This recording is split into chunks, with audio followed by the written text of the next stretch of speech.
अस्सलाम वालेकुम dear students, हम अपना RIT पार्ट 2 का सिलेबस डिस्कस कर रहे थे, ठीक है, जिसमें हमने आज अपना चैप्टर 6 डिस्कस करना है, जिसका टॉपिक नेम है CT को हम कंप्यूटेड टोमोग्राफी भी कहते हैं। ये क्या है? ये एक इमेजिंग मोडालिटी होती है, ठीक है। ये आपको पिक्चर नज़र आ रही होगी, इस टाइप का ये मशीन होती है, ठीक है, जिसमें हम अपने डिफरेंट डिजीज़ को और इसके अलावा अपने ऑर्गन की एनाटॉमी को देख सकते हैं, ठीक है, और इसका इमेज ले सकते हैं।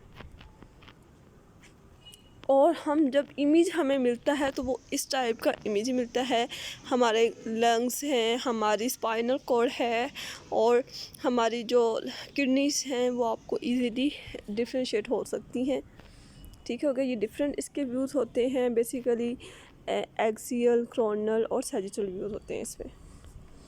CT scanner is typically a large machine with a short tunnel in the centre the examination table slide into tunnel. ये एक लार्ज मशीन होती है, ठीक हो गया, जिसमें एक शॉर्ट टनल होता है, होल होता है, ठीक हो गया, और वो कहाँ होता है? टेबल के अंदर। रोटेटिंग एक्स-रे ट्यूब यूज़ होती है and electronic X-ray detectors are located opposite each other in a ring called gantry. Rotating X-ray tube और एक डिटेक्टर्स होते हैं जो एक दूसरे के ऑपोजिट होते हैं, ठीक है। और डिटेक्टर्स किस में लगे होते हैं? वो एक राउंड स्ट्रक्चर होता है जिसको हम गैंट्री कहते हैं, उसमें डिटेक्टर होते हैं जो कि रेडिएशन को ऑब्जॉर्व करते हैं। The detectors measure the amount of radiation being absorb through the body. At the same time the examination table is moving through the tunnel so that the X-ray beam follow a spiral path.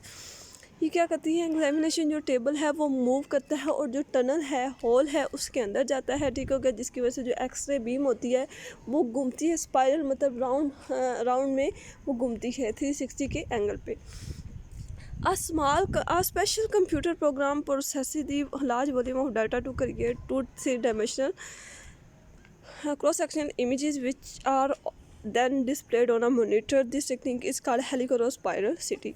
इसके बाद एक computer attach होता है जहाँ पे हम क्या करते हैं? इमेजेस देखते हैं, 3D इमेजेस देखते हैं, क्रॉस सेक्शन इमेज देखते हैं, जिसमें हम डिफरेंट व्यूज़ के थ्रू इमेज लेते हैं। इस टेक्निक को हम कहते हैं हेलिकल और स्पाइरल CT।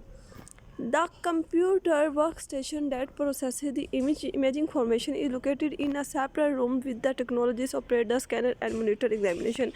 जो कंप्यूटर होता है वो जहाँ CT स्कैन लगा होता है उस रूम में नहीं होता, उसके लिए सेपरेट रूम होता है जहाँ वो हाईलाइट करता है और उसको इमेज को देखता है। कौन देखता है? Technologies. New technology has brought new CT scanners to obtain multiple slices in a single rotation। अब न्यू टेक्नोलॉजीज़ आ गई हैं, तो पहले सिर्फ सिंगल इमेज लिया जाता था, अब मल्टीपल इमेजेस लिए जाते हैं और डिफरेंट स्लाइसेस में हम मल्टीपल स्लाइसेस होते हैं, मतलब हम एक ऑर्गन को डिफरेंट स्लाइसेस में उसकी इंटरनल एनाटॉमी देख सकते हैं। This scanner called multi slice CT। इसको हम कहते हैं multi slice CT। Allow thinner slices to be obtain in a shorter period of time, कि हम बहुत कम वक्त में बहुत सारे स्लाइसेस में एक इमेज को देख सकते हैं। Which is beneficial for all patient but specially children the elderly are critically ill. इस पर जो हम ये बहुत फ़ायदेमंद होता है मरीज़ों के लिए, लेकिन ये हम स्पेशली चिल्ड्रंस के लिए करते हैं।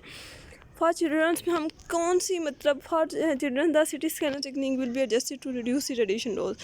लेकिन ये है कि रेडिएशन डोज मैंने कम रखते हैं बच्चों में, क्योंकि बच्चे होते हैं वो, और CT स्कैन में रेडिएशन होती हैं जो कि एक पेशेंट के लिए नुकसानदेह होती हैं। For some CT exam a contrast medium is use to enhance visibility in the area of the body being studied. उसके अलावा हम CT में कंट्रास्ट मीडिया भी देते हैं, जिस तरह गैस्ट्रोग्राफी ने है, ठीक हो गया, बेरियम है, डिफरेंट हम कंट्रास्ट मीडिया देते हैं ताकि जो ऑर्गन है जिसको हम हाईलाइट करना चाहते हैं उसको हम देख सकें। उसके अलावा क्या बेनिफिट्स हैं CT स्कैन के? CT स्कैन हम किसके लिए करते हैं? बोन्स, हड्डियाँ हैं, सॉफ्ट टिश्यूज़ हैं, ब्लड वेसल्स हैं, वो क्लियरली हमें दिखाते हैं, ठीक हो गया, और हमें एक्स-रे की निस्बत ज़्यादा इमेज दिखाते हैं, ठीक हो गया। उसके अलावा CT स्कैन जो है पेनलेस होता है, इसमें कोई दर्द नहीं होती, नॉन इन्वेसिव होता है, हमें इसमें कोई पंक्चर नहीं करना पड़ता, स्टिचेस नहीं लगाने पड़ते, और एक्यूरेट हमें इमेज देता है।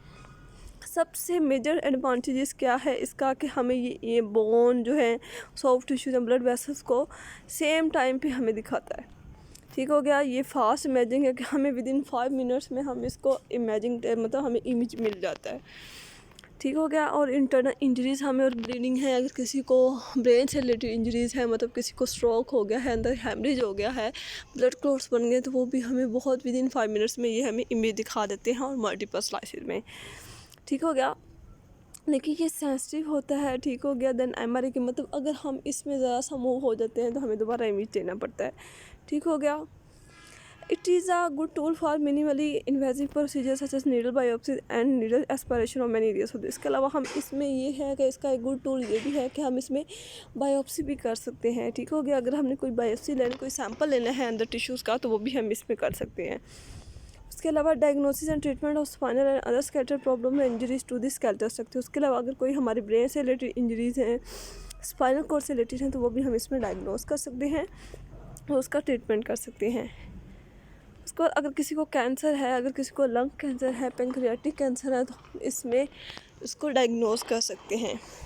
उसके अलावा मोनिटर रिस्पॉन्स टू कीमोथेरेपी, अगर एक बंदे की हम कीमोथेरेपी करवा रहे हैं कैंसर में, हम उससे यूज़ करते हैं, तो उसको मोनिटर करते हैं कि क्या अब जो कैंसर है आगे प्रोग्रेस तो नहीं हुआ।